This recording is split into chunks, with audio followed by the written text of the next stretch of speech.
Muy bien, entonces, am, se quedan acumulados.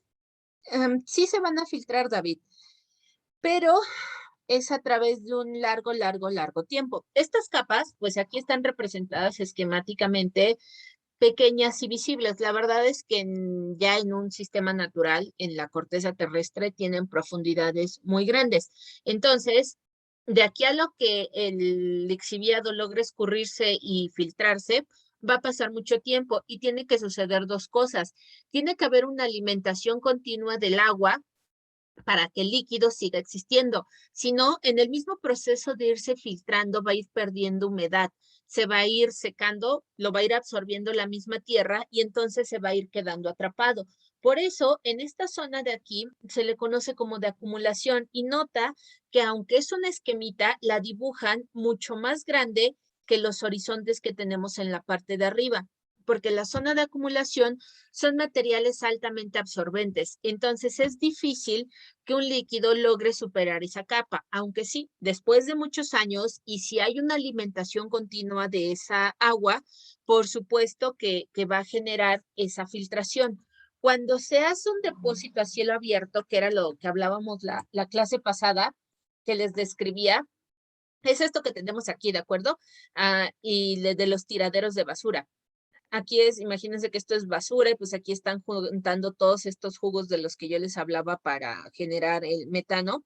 Bueno, cuando se hace correctamente, se pone un recubrimiento, ¿de acuerdo? Son piedras, son filtros y además se le agrega una membrana geotextil, que son membranas de polímeros modificados, no es plástico, se ve como si fuera plástico, pero no lo es. Son membranas modificadas justamente para que ayuden a la acumulación y eviten la filtración. Por supuesto que después de un tiempo se va a empezar a filtrar porque estas membranas no son eternas. Los tiraderos a cielo abierto tienen un periodo de vida.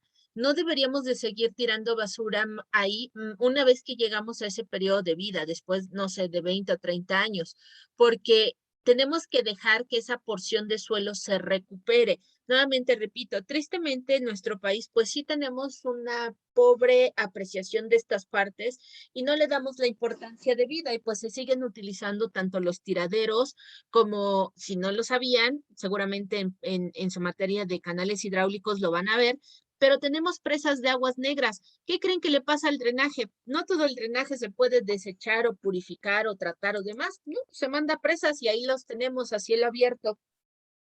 En la zona de Catepec, hacia sus alrededores, hay una. Y tristemente, la urbanización ya llegó hasta allá porque tenemos una necesidad de vivienda. Entonces, no deberíamos de seguir tirando basura o utilizando estas presas después de un tiempo. Debemos de dejar que la tierra y el suelo se recupere. Si yo sigo permitiendo la acumulación ahí de estos residuos y por supuesto que sigue lloviendo y pues se sigue filtrando agua, tarde o temprano estas filtraciones pueden superar la capa de acumulación, pero va a pasar mucho tiempo, ¿de acuerdo? Entonces, me regreso a los horizontes que estábamos hablando aquí. Vamos en la zona de acumulación con la letra B. La que sigue es mi zona de transición, que son materiales no consolidados, es el horizonte de roca parcialmente intemperizada. A ver, ¿qué quiere decir parcialmente intemperizada? Esto que tú preguntabas ahorita, David, llega un punto en el que el agua va a llegar y va a tocar la roca madre. No, la roca madre, vamos a decirlo así, es material virgen que va a estar ahí, es nuestro último estrato, el R, pero antes tenemos una capita arriba que se llama horizonte parcialmente intemperizado. Hay momentos en el que a veces sí llega a filtrarse el agua tanto, tanto, tanto, arrastrando material de la superficie que va a tocar la roca madre, pero aún ahí una pequeña capita de transición y esa capita de transición se conoce justamente como roca parcialmente intemperizada. ¿Cuándo llega hasta esos estratos? Cuando generalmente se dio un movimiento sísmico, cuando tuvimos actividad volcánica, que obviamente generó pues una grieta o un tema de que se moviera realmente la tierra de forma importante y pues hizo que a lo mejor de pronto Sí se han secado lagos por sismo, sí se han secado ríos por sismo, porque literal se abre una grieta y se va el agua. Entonces, sí, por supuesto que los movimientos sísmicos, los movimientos de la tierra pueden ocasionar que este proceso de filtración de agua sea mucho más rápido de lo que le tomaría al agua en condiciones normales filtrarse hasta esas profundidades. Y bueno, finalmente nuestra última capa nos habla del horizonte de roca no intemperizada. Acuérdense que intemperizado pues nos habla de los factores climáticos que hay en la atmósfera. Quiere decir que es material terroso que nunca ha sido contaminado con nada de lo que existe en la superficie. Y bueno, para llegar a ese lugar tenemos que pasar kilómetros de tierra hacia abajo para poder tocar esa parte. Ahora, les decía, estas capitas, aunque aquí en nuestro dibujito se ven bonitas y fácilmente identificables, son muy profundas, ¿eh? Las cimentaciones, por ejemplo, las cimentaciones de nuestros edificios, generalmente las vamos a encontrar en este nivel, aquí. Y las cimentaciones profundas difícilmente van a llegar a la capa de acumulación. Las cimentaciones profundas van a estar hasta acá. Lo vamos a ver nosotros en mecánica de suelos muy poquito, pero lo van a ver más en su materia de diseño estructural. Las cimentaciones superficiales más o menos van a andar en una profundidad de 3 metros, ¿de acuerdo? Cuando superemos los 3 metros, ya vamos a estar hablando de cimentaciones profundas, pero no hay una medida. No es que les diga, después de 3 metros ya es profunda. No, ¿de qué depende?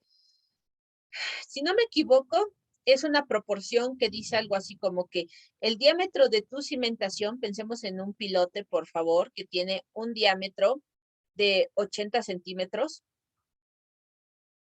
multiplicado por 8 veces. Entonces, yo me voy por mi calculadora y voy a decir 0.80 por 8, 6.40. Aquí ya estamos hablando de una cimentación profunda. ¿Pero de qué varía? De esto que yo tengo aquí. No todos los pilotes van a ser tan masivos, pero la gran mayoría de las veces, si requiero de un pilote, seguramente sí. ¿Por qué? Porque si no, lo van a ver más adelantito o ya lo están viendo tal vez, que un pilote, a pesar de que está enterrado en la tierra, niños, no deja de ser una columna. Entonces yo lo tengo que diseñar más que como cimentación, como columna. En el diseño de columnas tiene que haber una relación ancho-esbeltez. Yo no puedo superar esa relación o mi columna va a fallar por pandeo. Y pues, ¿qué es el pandeo? Que mi columna está así, pero puede hacer esto. ¿De acuerdo? Se puede curvar. Y entonces, cuando se curva, pues puede existir fractura en esta parte y fallar. Para que no haya pandeo, yo necesito que la relación ancho-largo pues, sea la adecuada para que no tengamos esos inconvenientes. Entonces, la cimentación profunda depende más de este factor que nosotros tenemos aquí, su ancho respecto a la profundidad de 8 veces, que es más o menos a donde se va a tener que hincar el pilote, o a fijar o a sentar, como le quieran decir. Muy bien. Regresando entonces nosotros a la parte que hablábamos de los perfiles del suelo, estas son las capitas, ¿de acuerdo? Esta es la parte fácil con la que ustedes se pueden identificar con las letras, empezando por O de orgánico, la A que es de arrastre, la B que es nuestro horizonte de acumulación justamente, la C que es nuestro material no consolidado y la R que es nuestra roca no intemperizada. Hablamos de roca madre, ¿de acuerdo? Estas, por supuesto, que llevan una subdivisión. ¿Y quién nos da esa subdivisión? La edafología, ¿de acuerdo? ¿Y la edafología para qué sirve? Si ustedes se acuerdan, les dije hace algunas clases que aunque nosotros íbamos a ver propiedades físicas y químicas del suelo, no nos íbamos a meter tanto a las propiedades químicas.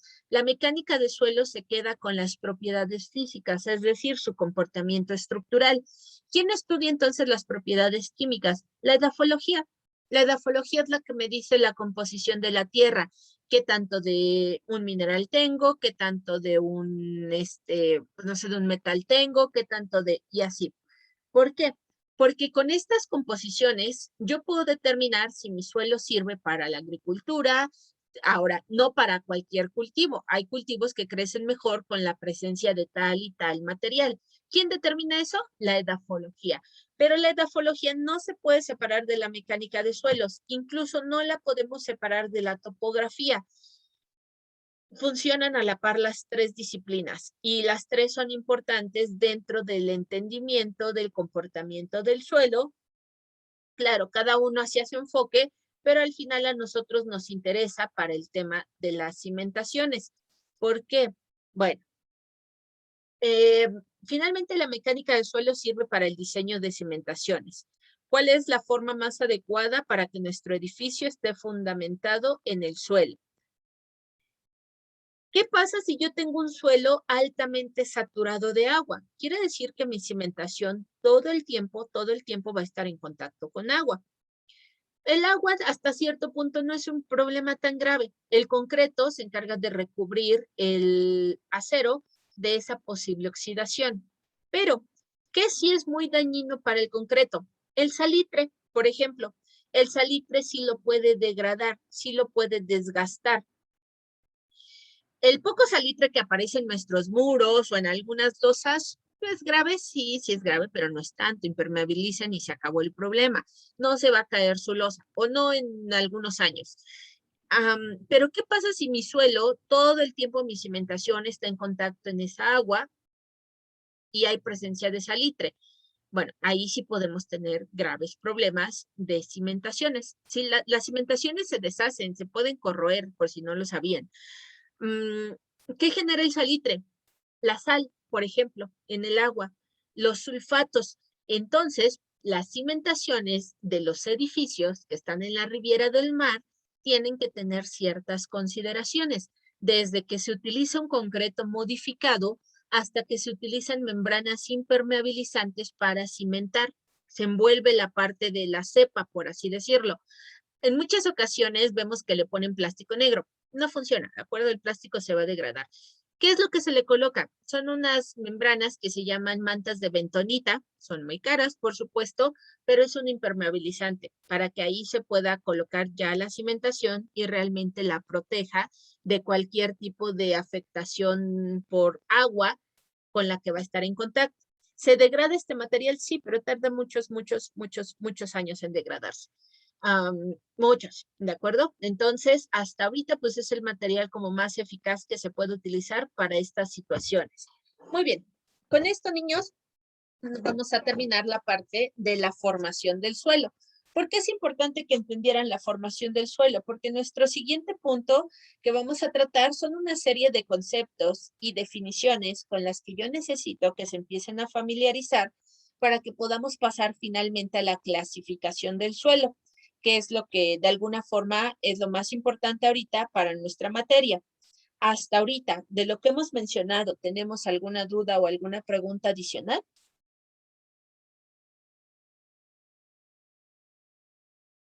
No, Arqui, al parecer ninguna, todo claro. Ok, muy bien, gracias, Jorge. ¿Todo bien, Arqui? Sí, que Ok, ya no escuché el último, no, vi un micrófono por ahí, pero ya no alcancé a escuchar el audio.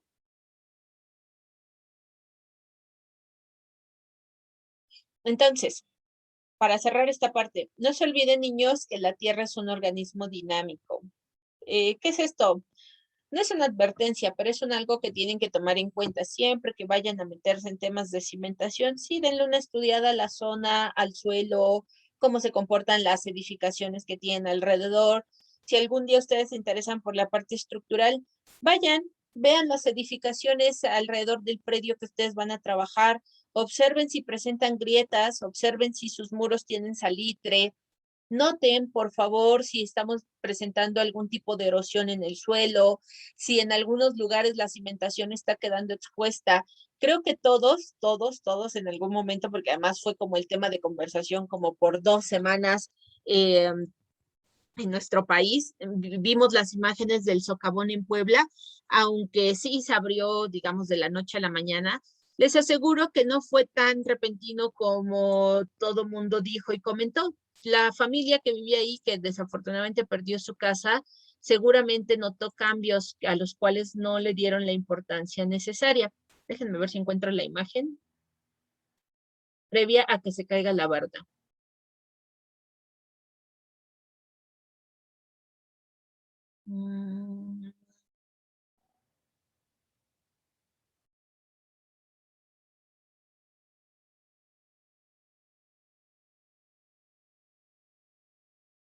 Este de aquí.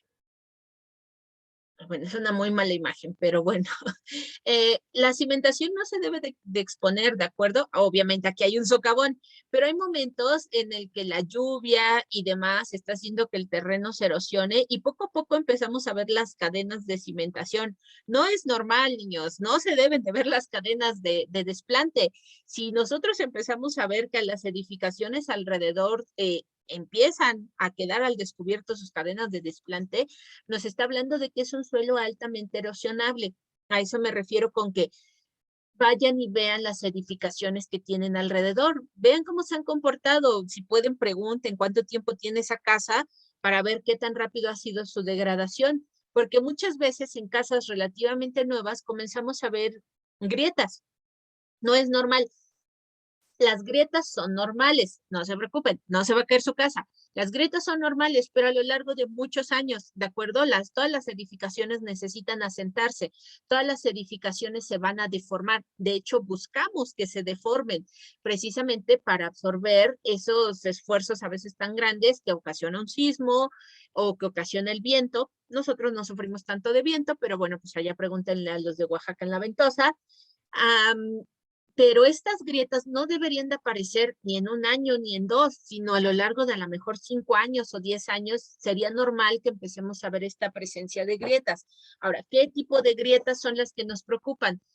Y tiene que ver con la mecánica de suelos, las que surgen de las esquinas hacia arriba, ¿de acuerdo? Cuando la grieta viene de arriba hacia abajo, de alguna forma, digamos que no es problema del suelo, algo pasó acá arriba, a lo mejor nuestra losa se está colgando, a lo mejor dejamos claros muy grandes, es un tema más estructural, pero cuando las grietas están surgiendo de hacia abajo hacia arriba y empiezan a llevar esta dirección en diagonal, estamos hablando de esfuerzos cortantes y eso sí tiene que ver con el suelo. Ajá. Entonces, observen las edificaciones que tengan alrededor cuando se vayan a meter a temas estructurales de cimentación, por favor. Muy bien, me voy a cambiar entonces a nuestro siguiente tema, donde vamos a empezar a ver algunas definiciones y dentro de estas definiciones, ¿no la había abierto ya? No. Muchas voy a necesitar que se acuerden de sus clases de química, ¿de acuerdo? Porque van a estar relacionadas. Por eso tienen que llevar química, no nada más para hacerlos sufrir. Necesitamos que tengan un poquito de contexto para entender algunos conceptos que nosotros vamos a estar utilizando constantemente en la materia de mecánica de suelos. Y bueno, agradezcan que no tenemos laboratorio, porque si no, pues tendrían que hacer algunas prácticas o ejercicios en el laboratorio. Pero vamos a seguir aquí. Nos dice así.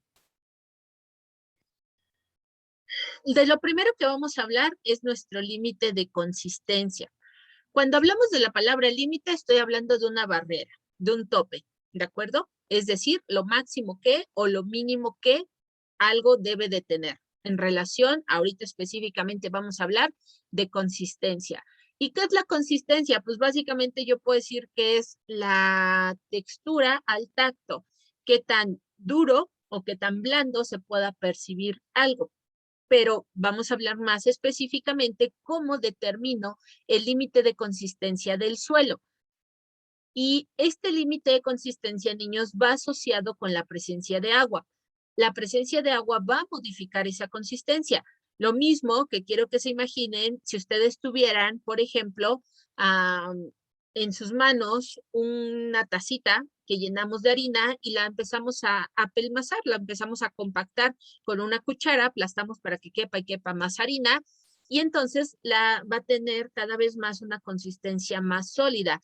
Pero si yo le agrego agua, ¿qué pasa? Bueno, pues esa harina, perdón, puede cambiar incluso de comportamiento químico y empezar a transformarse en una masita. Eso también le pasa al suelo. Lo que sucedería en el caso de que nos encontráramos con la presencia de arcillas. Por ejemplo, hay materiales terrosos que cuando entran en contacto con humedad se expanden y cuando se secan se contraen. Este proceso de expandirse y contraerse se le llama abundamiento. E incluso si algunos de ustedes ya lo han puesto a hacer cuantificaciones, por ejemplo, de, no sé, de material para mejorar el terreno, ya sea tierra o gravas o demás, tal vez ya les han hablado del abundamiento.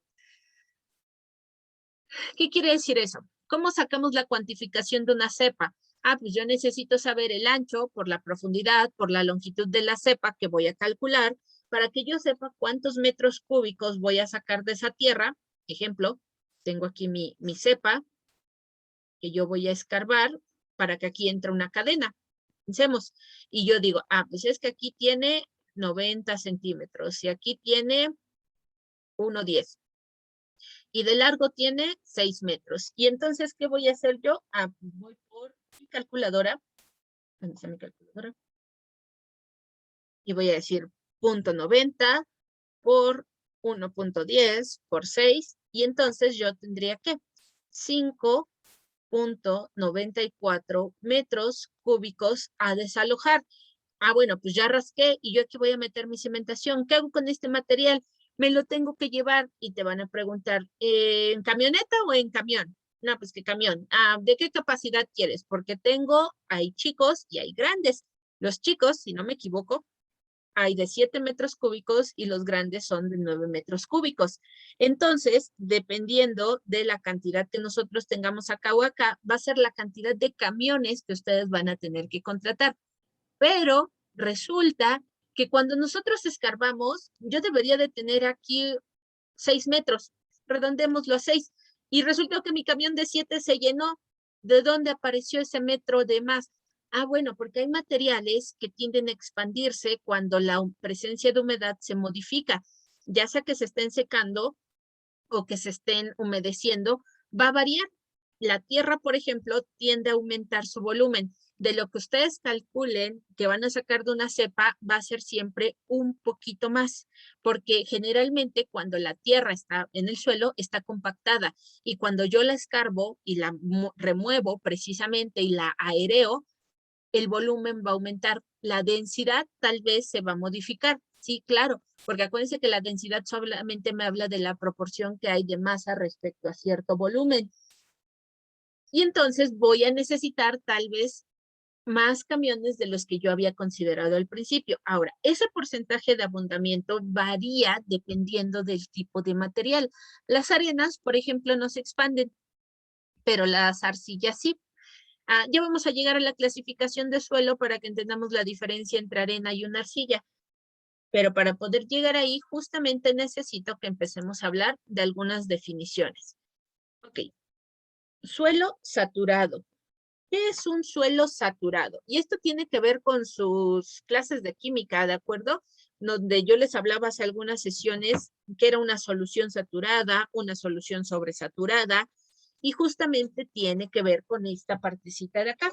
Un suelo saturado quiere decir que es un suelo que tiene mucha agua, una alta presencia de agua, como vemos aquí abajo en la foto.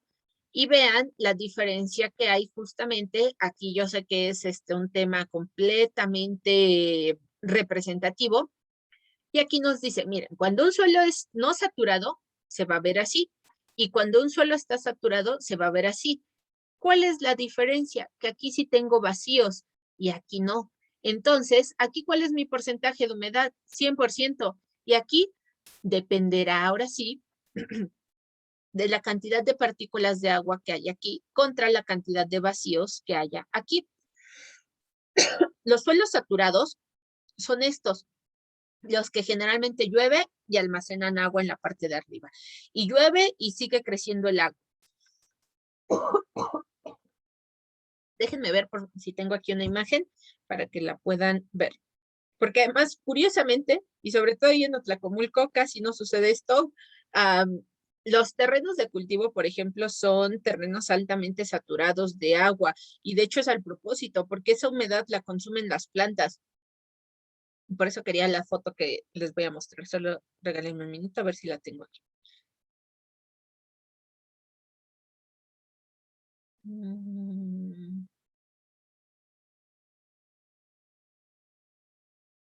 No la tengo. Bueno, es una fotografía de una prepa, justamente, no en Atlacomulco, es una prepa en Acambay, no me acuerdo ahorita cuál es, pero bueno, toda su cancha y como una zona verde que es como campo, supongo, no sé, está lleno de agua que ya tienen un laguito ahí. Y curiosamente todas las prepas de Atlacomulco, al menos las que están de este lado, el COBAEM, la regional, hasta el TEC mismo, cuando existía el TEC, se inundaban. ¿Por qué? Porque esos eran terrenos de cultivo, son terrenos saturados y cuando venía la temporada de lluvia, era un pequeño desastre entrar a los edificios. Las canchas mismas se terminaban inundando. No me acuerdo si alguna vez ya les comentó o no, pero bueno, pues yo estudié ahí en el COBAEM. No es lo que el COBAEM es hoy en día. Antes no había civilización. La civilización se acababa ahí en la Fobiste, cuando yo estudié ya la prepa. Y me daba mucha risa porque mi hermano estudió en la prepa TEC al mismo tiempo. Él estaba en el TEC, yo estaba en el COBAEM y las prepas se inundaban. A nosotros nos ponían unas piedritas para que entráramos a los salones y a ellos pues llegaban con unas super bombas que extraían el agua y ya la canalizaban hacia los arroyitos que hay por ahí. Ahí se notaba la diferencia entre escuela pública y privada, pero bueno, ese es un suelo saturado. Los suelos de cultivo son estos suelos que acumulan muchísima agua. Nos dice lo siguiente, se presenta en suelos situados por debajo del nivel de agua freática. Ya sé que la pregunta va a ser ahora, ¿qué es el agua freática? Puede ser que alguno de ustedes ya sepa, no se preocupen, ahorita viene aquí adelante. Donde las fases presentes son sólida y líquida. No vamos a tener vacíos. Todos los poros que normalmente estarían llenos de aire van a estar llenos de agua, ¿de acuerdo? Se presenta en suelos, entonces, situados por debajo del nivel de agua freática y todos los poros van a quedar llenos de agua. Ya, se acabó. ¿Qué tan profundos pueden ser estos? Depende. Depende ahora sí que de la zona, del lugar y de muchas cuestiones. Ejemplo, si este suelo que tiene una alta capacidad de saturación está en plano, seguramente la erosión es mínima. Pero si es un terreno que tiene una ligera pendiente, con el paso de los años se va a terminar erosionando y se va a ir desgastando y esta capita va a ir disminuyendo, ¿de acuerdo? Ahora, ¿dónde encontramos más estos suelos? Donde vean crecer vegetación, cualquier tipo de vegetación, hablemos desde maleza hasta cultivos y hierba, seguramente estamos hablando de suelos saturados. Por eso ahí la vegetación eligió crecer, porque aunque no sea temporada de lluvia, hay suficiente humedad abajo. Acuérdense que siempre nos han dicho desde la primaria, que muchas veces los árboles tienen raíces más profundas que su misma altura hasta la copa. ¿Por qué? Porque precisamente en toda esa parte hay abundancia de agua. Entonces, aunque no les llueva arriba, ellos se pueden alimentar constantemente de todo lo que tenemos en la parte de abajo. Entonces, cuando a ustedes les pidan un buen día, oiga, Arqui, ¿cómo le hago perdón, oiga, Inge, ¿cómo le hago para construir una cabaña que quiero hacer ahí cerca del Ocotal? Problema número 1, van a rascar para la cimentación y seguramente se van a encontrar con alta presencia de humedad. No por nada, niños, en Estados Unidos, que construyen más en madera, sus cabañas y sus casas están elevados un cierto nivel, el famoso porche o pórtico, como le quieran llamar. ¿Por qué? Porque justamente la cimentación casi siempre va a tener una presencia de humedad y este huequito lo dejan al propósito para airear y que esa humedad nunca llegue a subir a la parte de la casa, porque si no podemos degradar el material estructural que tenemos arriba. Más ellos que su material estructural muchas veces sí es la madera. Y justamente en Nueva Orleans tienen casonas de más de 100 años de madera. ¿Por qué? Porque su proceso de construcción es bueno, es inteligente. Aunque abajo el suelo es altamente pantanoso y también ellos rascan y se encuentran agua, se dieron cuenta que el dejar este hueco de vacío entre la casa y el suelo, donde la casa nunca entra en contacto con el suelo más que por su cimentación, que son pilotes, y muchas veces son pilotes de madera, es suficiente para que se esté airando y no genere pues esta presencia de humedad por la presencia de agua que vemos aquí. Nuestra siguiente concepto pues es el suelo seco. que es completamente lo opuesto a lo que veíamos anteriormente. Se presenta en suelos donde no existe el nivel de agua freática o en suelos por encima del nivel de agua, más allá de la franja capilar. Acuérdense que un equipo me va a hablar de la capilaridad, ¿de acuerdo? Donde las fases que interactúan son la sólida y la gaseosa. Es decir, que los espacios vacíos del suelo están ocupados principalmente por aire y aunque puede existir agua en estado discontinuo, esta no ejerce influencia en el comportamiento del suelo. ¿A qué se refiere con discontinuo? Pues que sí, a lo mejor de pronto un día cayó una lluvia por ahí aislada de esas nubes que de pronto enloquecen y empiezan a llover de la nada y se generó ahí una pequeña mancha de humedad en el suelo, pero la gran mayoría del suelo está seco. ¿Qué pasa con el agua que se alcanzó a almacenar ahí? Pues que se va a terminar por evaporar, porque la va a terminar absorbiendo el suelo que tienen alrededor. Entonces, esto no lo hemos visto.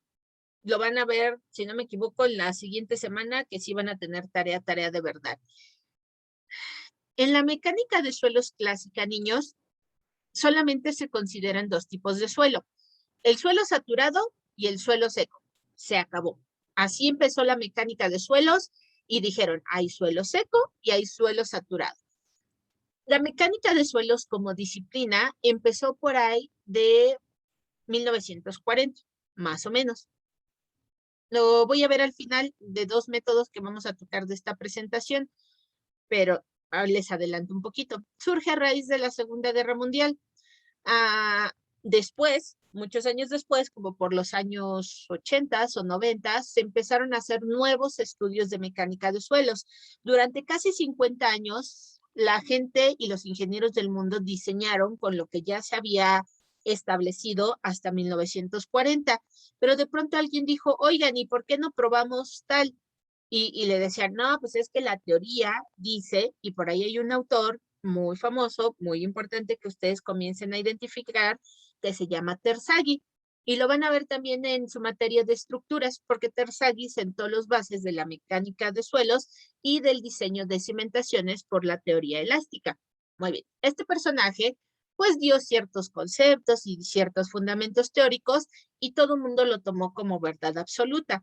Ya por ahí de los años 90, como que alguien dijo, no, a mí se me hace que sí se puede hacer de otra forma. Y entonces empezaron a hacer nuevos experimentos y nuevos estudios para el comportamiento del suelo y ver si podíamos empezar a generar otro tipo de cimentación. Vamos a llamarle que surge ahora la mecánica de suelos moderna. Y entonces, en la mecánica de suelos actual, se considera que hay un tercer tipo de suelo, que se le llama semisaturado, es decir, que tiene una cierta presencia de agua considerable. Ahora, ¿la vamos a tomar en cuenta nosotros? Sí y no. Todavía no hay suficientes estudios, todavía no hay suficientes fórmulas para poder considerar este factor. Todavía hoy en día se sigue diseñando con estos dos conceptos. O estás en un suelo saturado o estás en un suelo seco. Pero vamos a ver que ya empieza a haber cierta investigación hacia este punto. ¿Por qué es importante conocerlo? Porque sí hay ciertos lugares de la Tierra donde es probable que tengamos una presencia semisaturada, pero es difícil determinar su grado de saturación y entonces por eso todavía la desprecian y se quedan. Si hay agua, ya, no importa qué tanta agua haya, la vas a tomar como suelo saturado. Y si está por debajo de este nivel, lo vamos a tomar como suelo seco, para que ustedes vayan entendiendo un poquito de sus otras materias de estructuras, por qué de pronto les hablan nada más de suelos secos y de suelos saturados. Ahora sí, preguntábamos qué era el nivel freático del agua. El nivel freático del agua es el nivel de agua que hay en el suelo. No, si yo rasco a diferentes profundidades, tarde o temprano me voy a encontrar con agua. En algunos lugares va a ser más fácil, a lo mejor a 20 centímetros, no más, a lo mejor a 40 centímetros ya empiezo a encontrar agua y en otros voy a necesitar profundidades más considerables. Nos dice entonces así, es un concepto fundamental en la hidrogeología. que es la rama de la geología dedicada al estudio de los ciclos de las aguas superficiales y subterráneas. ¿Cuáles son las superficiales? Los lagos, los ríos, las lagunas, las presas, los arroyos de temporada. Todos esos son mis cuerpos de agua superficiales. ¿Y cuáles son los subterráneos? Pues precisamente nosotros nos vamos a encontrar con ríos subterráneos, lagos subterráneos. Por ejemplo, en nuestro país, pues estamos tan familiarizados con los cenotes que no nos detenemos a veces a pensar que en otros países no tienen esa presencia de agua tan visible o tan notoria, ¿de acuerdo? Porque sí, debajo del suelo siempre vamos a encontrar agua. Tal vez algunas profundidades más considerables que otras, pero siempre va a haber agua. La definición del nivel freático, que también se le puede conocer como manto freático, es el lugar geométrico de los puntos donde la presión del agua es igual a la presión atmosférica. Ok, se me va a acabar la llamada. Necesito que se vuelvan a conectar, por favor, para que termine de ver lo del nivel freático. Es importante que entiendan aquí el equilibrio que se va a dar entre presión de agua y presión atmosférico, ¿de acuerdo? Sí, Arqui, está bien.